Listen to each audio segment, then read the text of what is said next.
Well, it's safe to say it's pretty cold today, but as usual, I'm off pike fishing. We've just been through one of the coldest nights of the year. In fact, the night temperature was about -7 last night, and still waters are frozen everywhere. So where do we turn to for a chance of a pike or two? Well, the answer is moving water. Why? Because it's normally the last place to freeze over.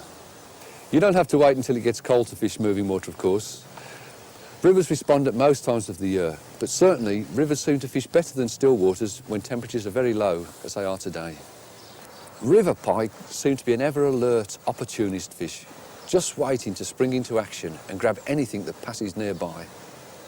So where in rivers do we look for pike? In warmer weather, they can be literally found anywhere, and whirlpools are particularly good places when the water's very warm because they're well oxygenated.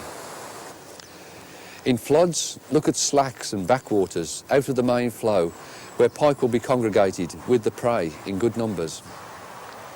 Today, we find the river at normal level, but very, very cold. So I'm going to look for the deepest parts of the river, where the prey fish will be densely shoaled, and hopefully the pike will be close by. During the course of the film, I'm going to take you down the length of the river to show you the different nature in various parts. We're going to start in the upper river. It's quite narrow up here, quite shallow, but there's plenty of fish up here. The pike aren't particularly big up this part of the river, but it's certainly good fun trying to catch them. I'm going to get my tackle out very quickly because the weather's turning bad. What I intend to do, as I've said, these are very opportunist fish. They'll grab anything that goes past them. So on a simple float rig, I'm just going to hang a small dead bait and just trot it down the current. I brought a fair selection of baits with me today.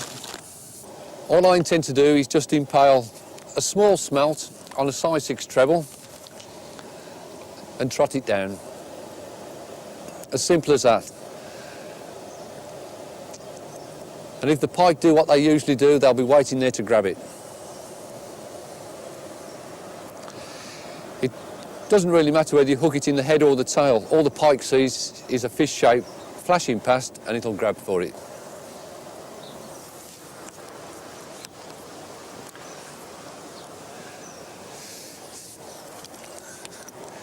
Before I cast in, I still have to make the landing net up, but that's going to be harder than I think because it's absolutely frozen solid.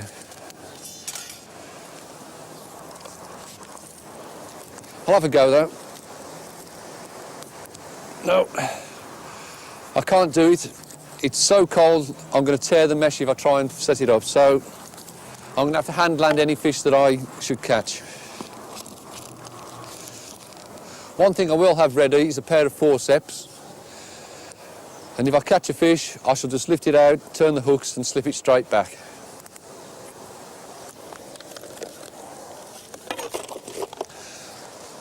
Let's give it a try.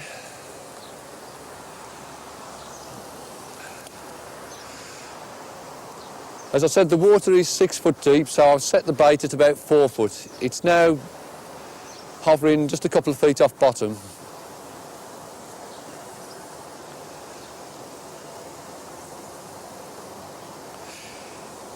If the water was a bit warmer, I'd have had a take by now.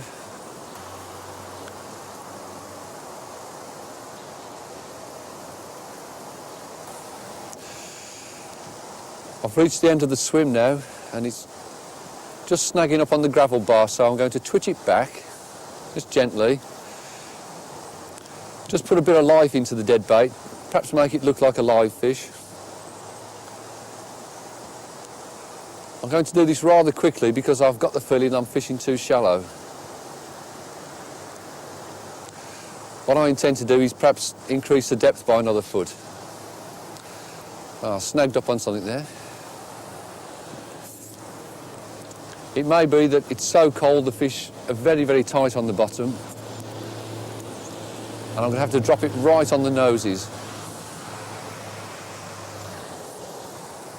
Right, this time when I go down, I'm going to be dragging bottom.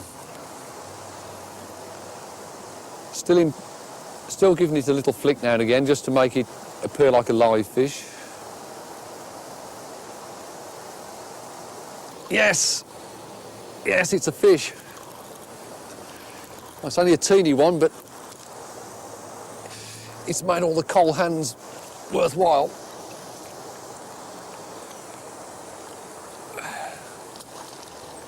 Ooh. Yeah.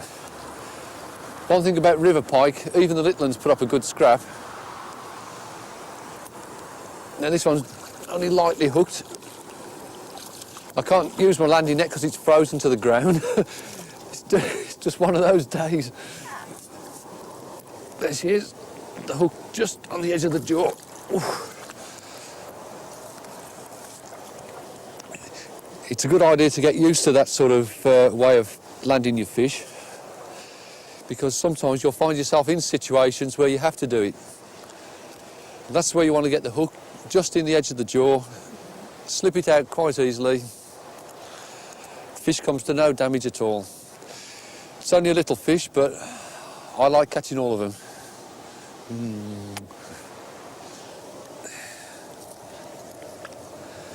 There she goes. Well, I only intended to catch one fish, but I've enjoyed it so much I'm going to have another cast. I'm going to get the bait right down the end of the swim where I caught that fish. Give it another 10 minutes. This time with a natural coloured sprat. Natural coloured sprat I've got on this time. Just wiggle it about a bit, put a bit of life into it as I did before.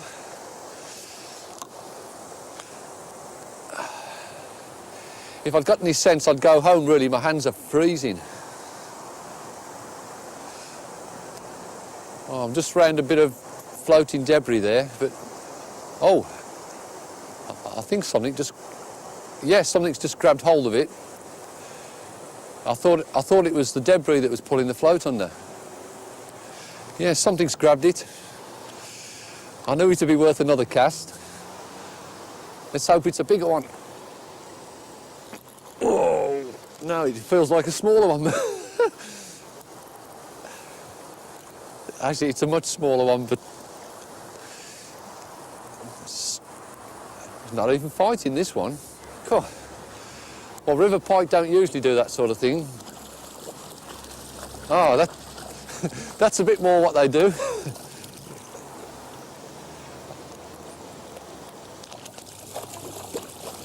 You should have done that further down the swim. Right. Oh, this is a bit tricky. Got it. Now there's a good reason for using a long trace. During the fight, the trace got wrapped around the body of that pike and the line was almost across its jaws, so if I'd have had a shorter trace, that could have bitten the line off. But exactly as the other fish, it's hooked so lightly in the edge of the jaw, I don't even need my forceps. I'm not sure, but it might even be the same fish. Return her safely. Well, that's river piking. Good fun, eh?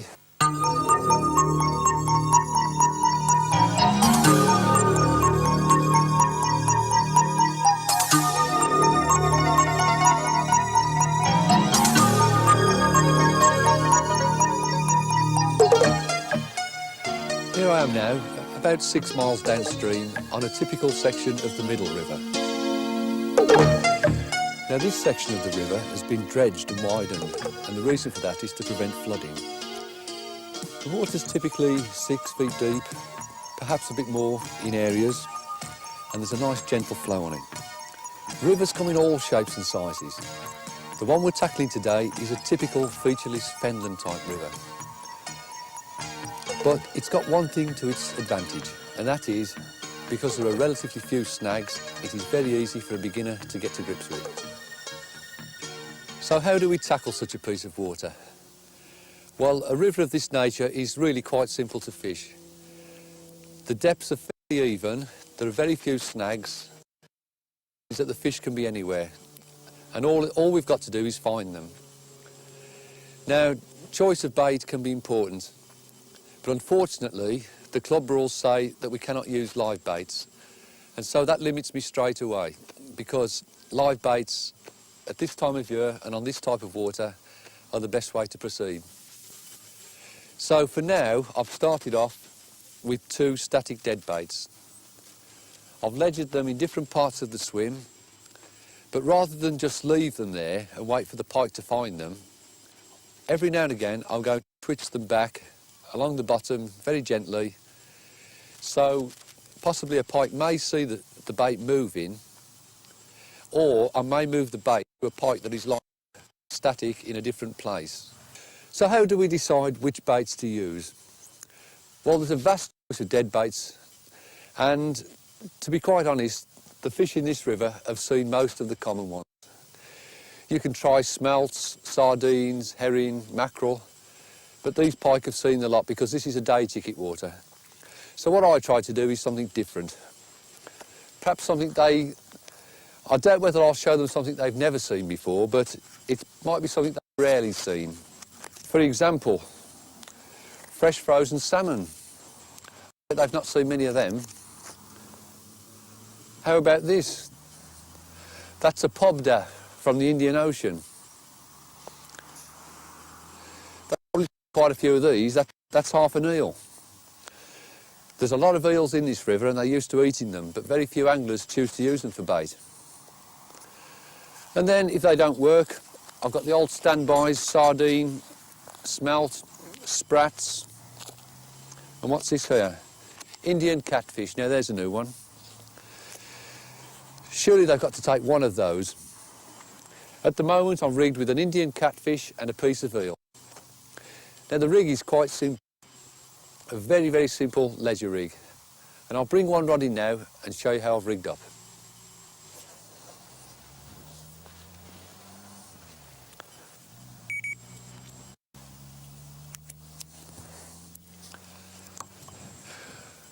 What I shall do is just gently twitch it back, which is always a good tactic. Something may grab it back.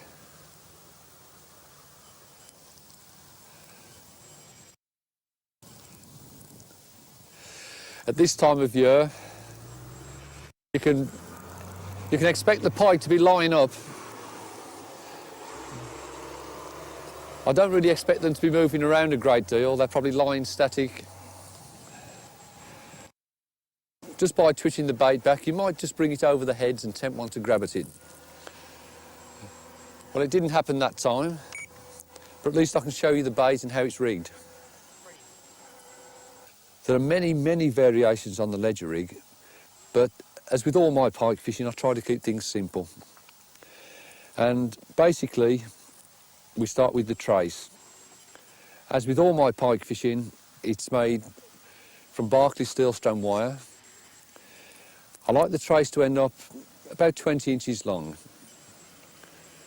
Perhaps I ought to mention the reason we use a trace. I mean, beginners may not realise, but pike can bite through nylon. Even 30-pound breaking strain nylon, they'll just bite through it, just like going through. So wire is essential.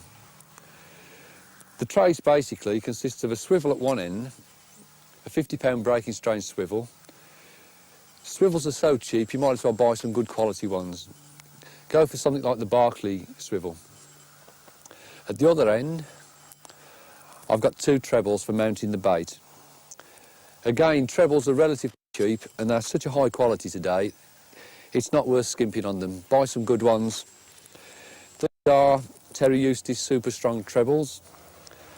Another favourite of mine is the Partridge Neville Ficklin Extra Strong treble.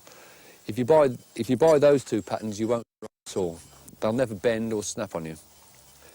Now the trebles are actually mounted, or they're actually tied about 3 inches apart. Now, a typical bait would be about the length of my hand. I like a bait about the length of my hand. So that means that if you set the trebles 3 inches apart, one will be into the bone in the wrist of the tail, and the other one will be somewhere down the flank. As soon as any pike of reasonable proportions pick up that bait, one of those trebles will be in its mouth. And an immediate strike will see that fish being hooked. And the important thing is it will be hooked cleanly at the front of the mouth. Now, before this can happen, you've obviously got to have some sort of bite indication. So what I tend to do is use a ledger link, simple ledger link that runs on the line on a swivel. The ledger is about 2.5 ounces, and the reason for that is as the pike swims away with the bait, the lead is too heavy for it to tow, so it must pull the line through the swivel. Now, if you're clipped up tight at the rod, the line has got to pull out of the wrong clip and give you an immediate indication that a pike has taken the bait. And over 20 years of using that rig, I'd have to think of times when a fish has taken that much further beyond the front of the jaw. Probably 99 out of 100 fish are hooked right at the front in the teeth. Now, there is another point here, and that is that the attitude of the angler has got to be taken into account. When you do get an indication of a run, you've got to take the attitude that if you care about the fish, you've got to strike straight away. So it's no good rigging up for immediate bite indication if you have the mind to strike straight away.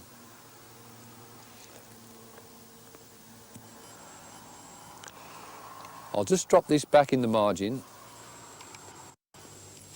Imagine I've just cast that out, and I'll just show you how I set up my bite indication, because that's quite important too.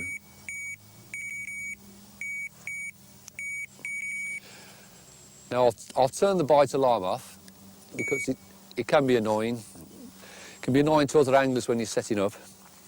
What I do, I tighten down until I'm tight to the ledger lead.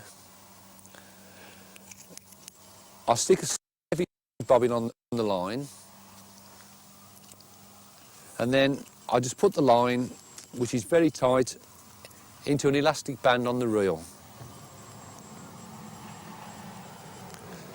like so. Now, I'll switch on the bite alarm. Now, as soon as a pike picks up that bait, the slightest pull on that line, we'll see the line pull out of the clip, and the bobbin will drop, and the electronic alarm will sound. And it's as simple as that. Now, there is something that can happen in pike fishing that you've got to be aware of. And that is, I'll just turn the alarm off again because it's annoying. That is that it's always possible with any rig for the pike to swim towards you. And should that happen, the line will go slack. So you've got to be prepared for that. So I'll set up again, like so. Put the sleeve bobbin in position. Now imagine that the pike has swam towards the rod. Well, this bobbin is made of thick, heavy plastic. It's quite heavy. And the slightest slackening of the line,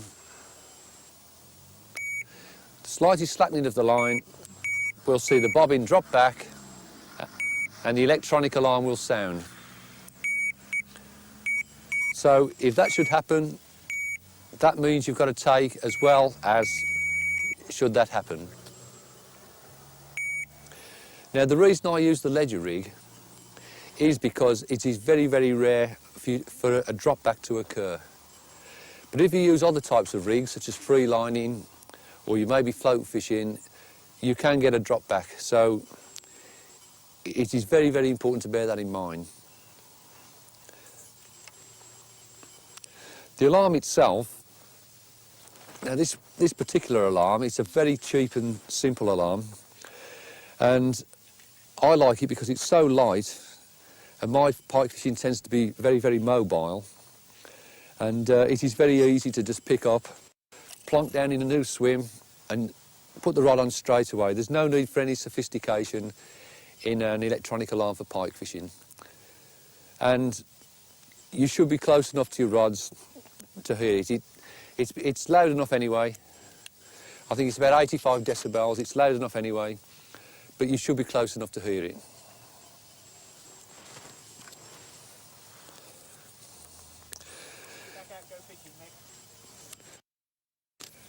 Well, what I'm going to do now, because I hate to waste time, I must get this bait back out.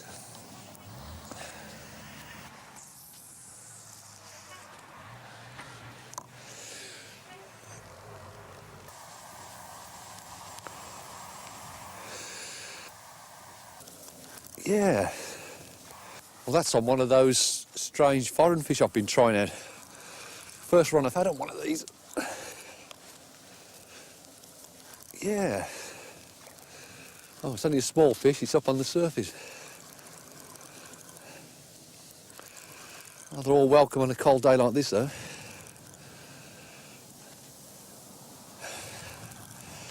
was beginning to wonder whether I was going to get one. The water's so cold. Ooh. Certainly fighting a lot better than the fish I had in the whirlpool. It's only a little one. Oh, it's given up. It's given up.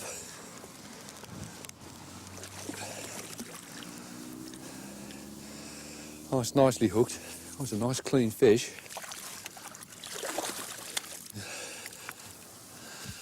Well, I've got to be careful. There's a hook hanging out of its mouth there. That's great. Forceps at the ready. No, I've left them at the top of the bank as usual.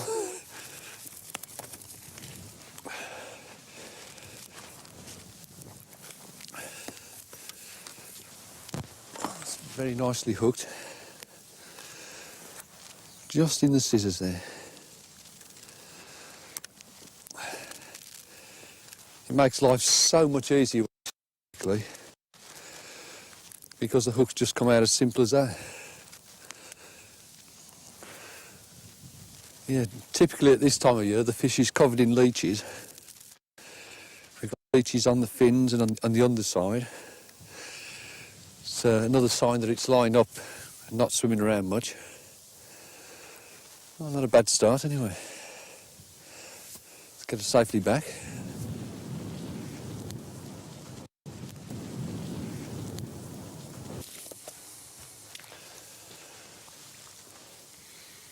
Yeah, lovely little fish.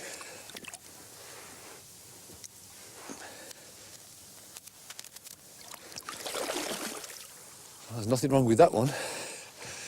Right, we've made a start. Let's get another bait out.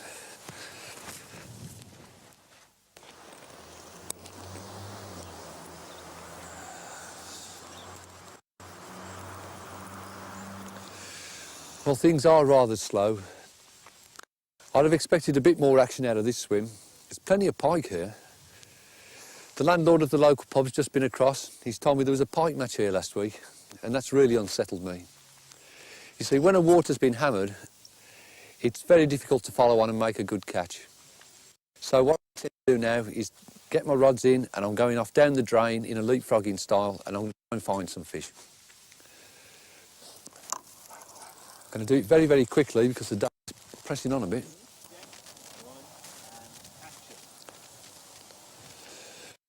Well, even leapfrogging the baits hasn't been much good. I'm getting rather desperate now. I've got to find something today. I think that's going to be a spot of lure fishing.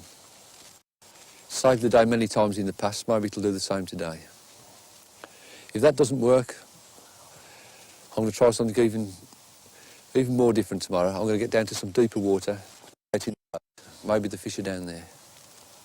But for now, I'll finish off with the lure fishing. This is another method worth trying when after river pike. It's normally associated with summer fishing, but can work pretty good in the winter. Especially when you're in an area where there's plenty of small pike. I'm going to spend the last 10 minutes of the day lure fishing. Never know, might get that bonus fish. Of course, they're not necessarily going to be small fish. Fish of any size take lures. Let's see what we can get. You never expect lures to work at this time of year, but It's always worth it on this stretch. There's plenty of small pike, so there's always the chance that something might grab your bait. You just work these spinnerbaits very gently across the bottom. I don't believe it. It's worked. God, it's only a little one, but... Oh. Well, it's not bad for a day as cold as this.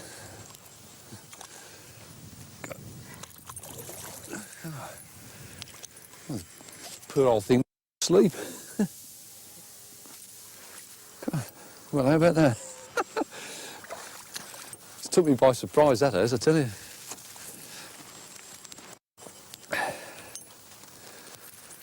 Well, spinnerbait's well into the bottom jaw. Oh, that's a nice bonus to finish off with.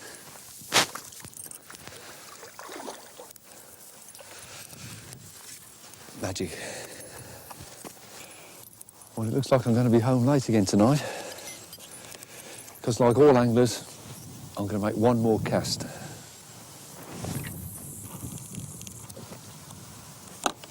Well, this was the productive spot. The trouble is my fingers are so cold I can hardly feel the handle of the reel.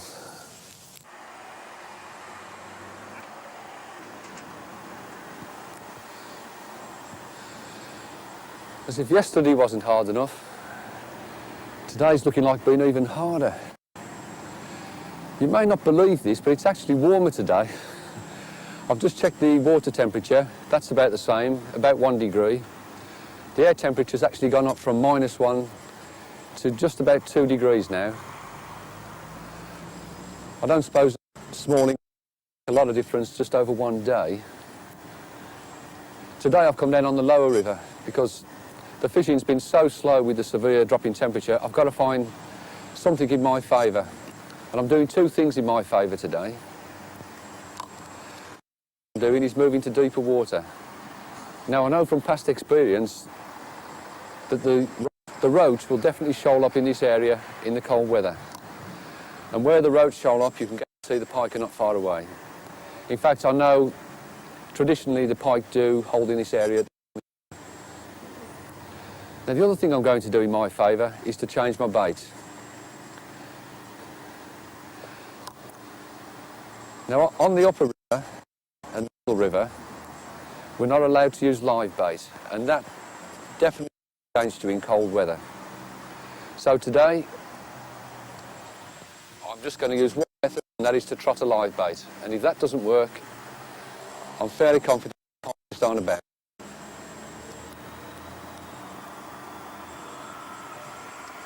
Now normally in the lower river here, there's a reasonable flow. We're not far actually from the sluice gates where the river empties out into the sea. But where you get a river with sluice, then they close the gates and the water backs up. And at the moment we've got very little flow on the river. So it's going to be quite difficult to trot the bait down the swim. There's a very, very slight flow, so the bait's going down quite slowly, but not as fast as I would like it to go. Now this piece of water in front of me, it may appear to just be a piece of water, but believe me, it is a very interesting piece of water. Upstream of the boat, we've got about 10 foot. Just out in front of the boat here, there's a sunken boat, we believe, and the water actually is only a foot from the boat. The silt has built up over the boat, and as the current has dropped down the other side of the sunken boat, it's gouged out a deep hole, which is about 13 feet deep. And this is traditionally a place where the roach congregate. Oh, I've either snagged the bottom or something's grabbed it. Now, I'm not sure what happened there. I just set the bait slightly over depth so it was touching bottom. I did feel a snatch as I brought it back, and yes, I do believe a pike grabbed it on the retrieve. So even in these conditions, it looks like I'm going to catch my first pike. Now the reason it hasn't gone under is because I'm fishing over depth, but yes, I'm into a pike, yes. I sound a little surprised because I wasn't expecting to get one quite so easily as this.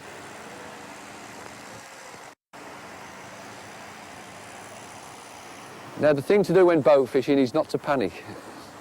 You get a good fish on, deep water underneath you, you might be tempted to panic. But just take your time. Let the pike have its head if it wants to. Keep the anti-reverse off, because if the pike lunges away, you've got to give it line. You can use the clutch, but I prefer to use the backwind method. Actually, this could be a fair fish. Oh, yes. Right. As I say, no need to panic. The fish is beaten. Now, I don't intend to use the landing net.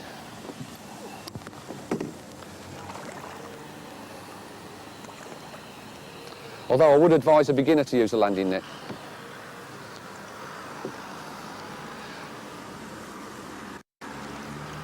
There we are, beautiful fish. Beautiful fish. Lovely winter condition. Very, very pleased with that. Not bad in the first 10 minutes.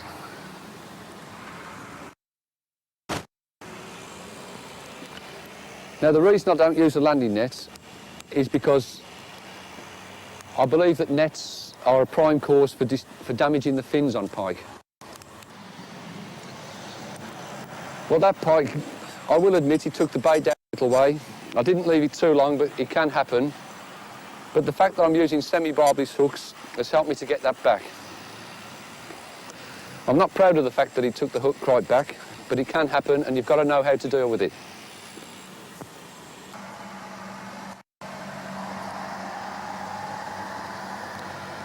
I've just had another take, I think. Yes? I'm not too sure about this. Yesterday, in the cold conditions, the pike were taking very, very poorly. But because that last pike actually was hooked fairly deep, I'm going to strike this one as quick as I can. Yes, and I've got it.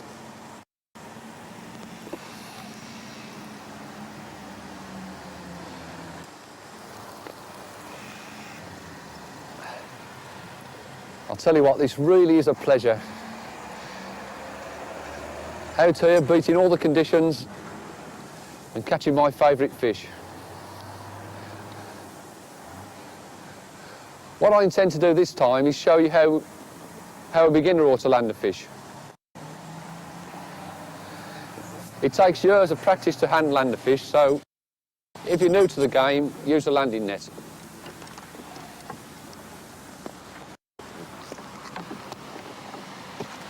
It's always easier with two,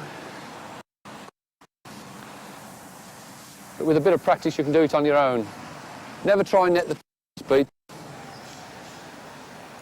The main thing you're trying to do is keep it away from the anchor ropes. Sink the net deep, wait till the fish is beaten, and lift. Now a beginner would be advised to get the fish into the boat. Now, the bottom of a boat can be hard. There can be fishes on it and a pike will easily be damaged. What I use is a big piece of carpet on the bottom of the boat. This is foam back carpet. It's laid out the length of the boat and the pike will not come to any harm laid on that.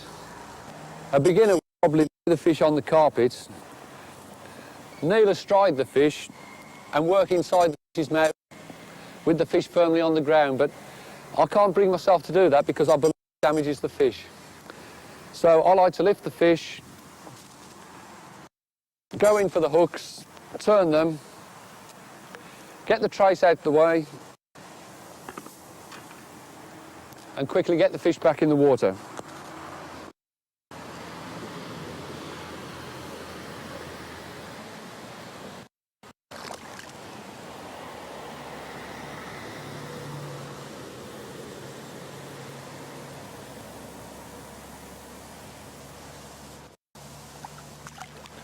And she's away. It's important to remember that you're only allowed to live bait. from the water you're fishing. You can't transfer them from one water to another. And you're also allowed to take so many in a day. I prefer a bait, and this is the way I hook it. One treble in the dorsal and one in the pectoral. And on a sluggish river like this will just trot down gently with the flow. The hooks are now the right, when I swallows it head first, the hooks are pointing in the right direction to penetrate. Right, let's get that one out, see what we can catch.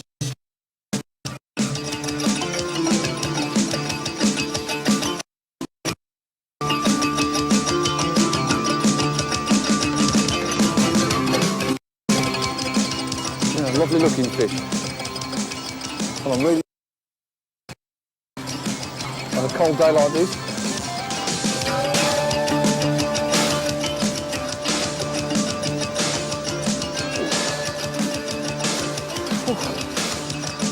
Really didn't get that one. I've been flying around. I certainly don't want that in my fingers. Right. Just nipped in the teeth. Just carefully. That's about the size of the other one. Just a lovely, lovely conditioned winter fish. I'm so cold, I'm not going to weigh this one either. I'm just going to sit back.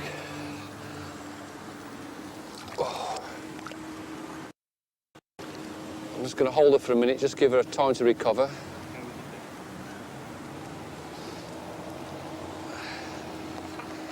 She'll go when she's ready. Getting anxious to go now. And she's off, lovely. Oh, that's not turned out to be a bad day at all, really. That's a possibility there. Unfortunately, I can't see. She's got to under this railway bridge.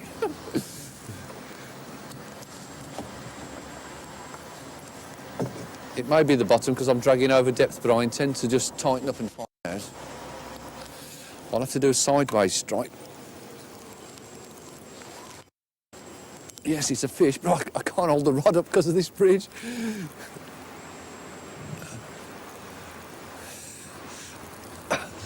Well, that's an unusual situation to find yourself in. I can't lift the rod. It's bouncing around a bit because we're over about 15 foot of water here. Oh, it's pulling the boat round away from the bridge. Oh, it's a lively little chap. Whoa, whoa, whoa. To do that down below. Can you see the lice on its head? You may just see some lice on its head. These pike are lying up, and those lice, which you can see just between its eyes, whoops, those go onto the fish when they line up for a while. So it's got lice all on its underside and on its fins. Now what I've got to be careful of is that flying treble hook. So I'll go in carefully, get a firm grip so I'm in control. Get the forceps. Just be very careful of the teeth because, as I keep saying, the pike needs its teeth for hunting. Try not to break them. Put the hook safe out the way. Forceps. And have a look at it. Yeah, these are the lice on its head. I call them lice, I mean they're some sort of leeches or suckers. I always leave them on the fish, I don't think they do them any harm. As soon as the fish becomes active when the water warms up, I presume they come off. Yeah, beautiful little river pike.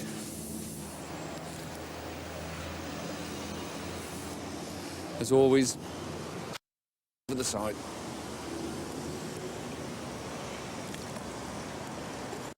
Just hold her for a second, make sure she's okay.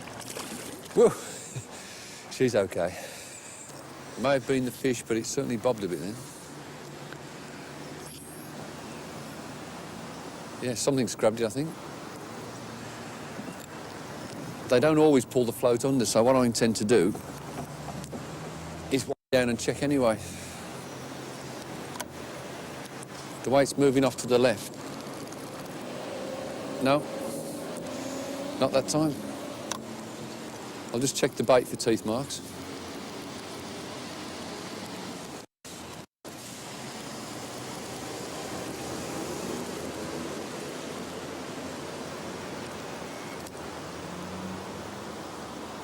Now, what tends to happen is if something chases the fish itself pulls the float under. I know we're going into deeper water now, so I'm going to put a bit more depth on the stop knot. And we'll start again.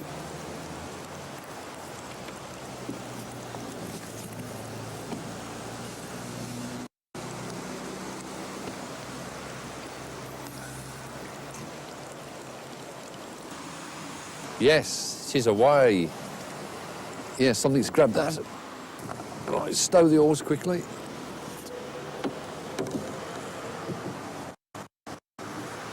Well, the float hasn't gone right under it. Might just be a small pike. Let's tighten down and find out. Oh, yeah. Well, it's a pike of some description. It's only a small one, but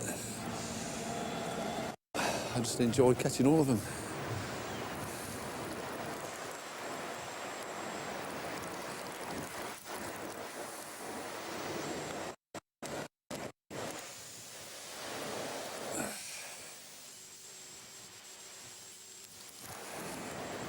Here she comes. Oh, it's a very small one. It took quite a big bait as well. It's about hooked on the end of the nose.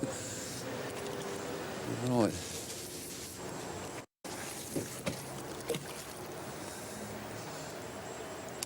Right, I might be able to actually get that one unhooked without actually touching the fish. I'll try.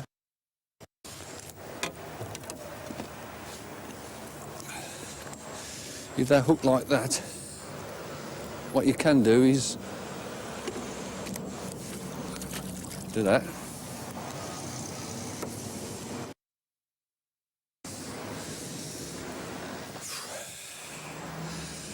think that's enough for one day. Let's get home and get some dinner. Well, it's not been a bad old day, really. And fish. 7 fish more than I'd have had if I'd stayed in bed. Just got time for one more troll along this bank.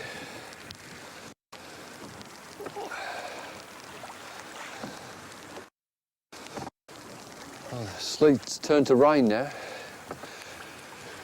And that east wind's rather cold.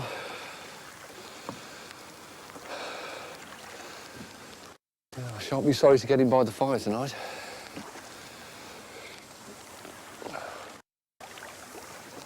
Well, I might be a bit later than I think. The sound is showing I've just gone over a shoal of fish here.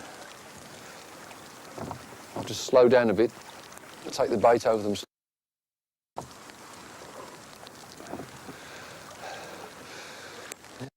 All days aren't like this.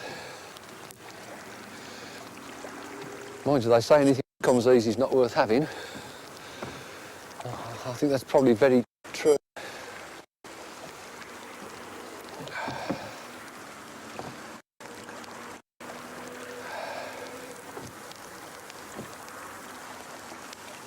No need to row. This east wind's pushing me pretty hard now. I think I might come back tomorrow. Yes, I think I will.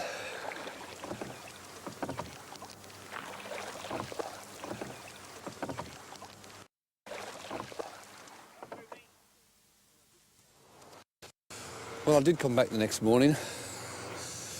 Not so cold as yesterday, but still pretty cold. But was it worth it? Well, I think so.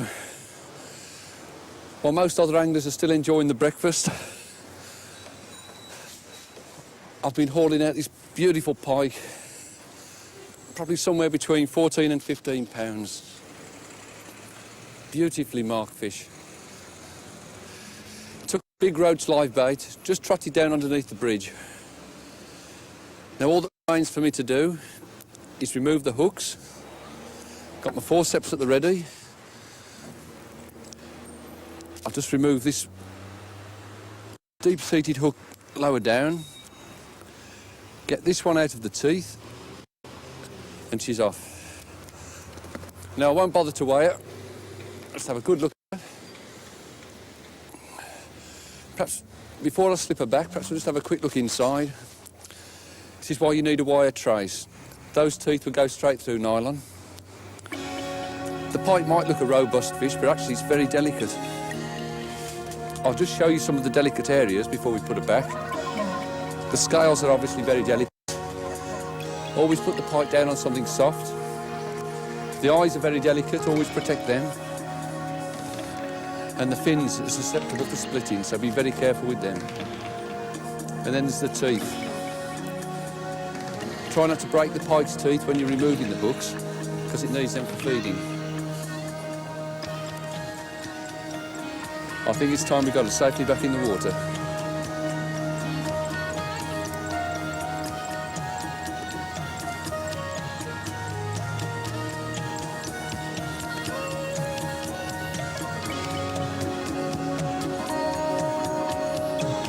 What a beautiful fish.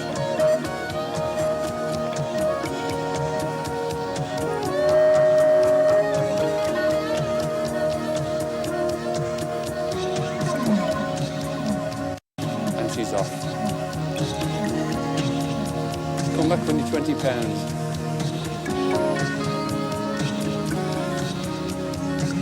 Shall I come again tomorrow? What do you think?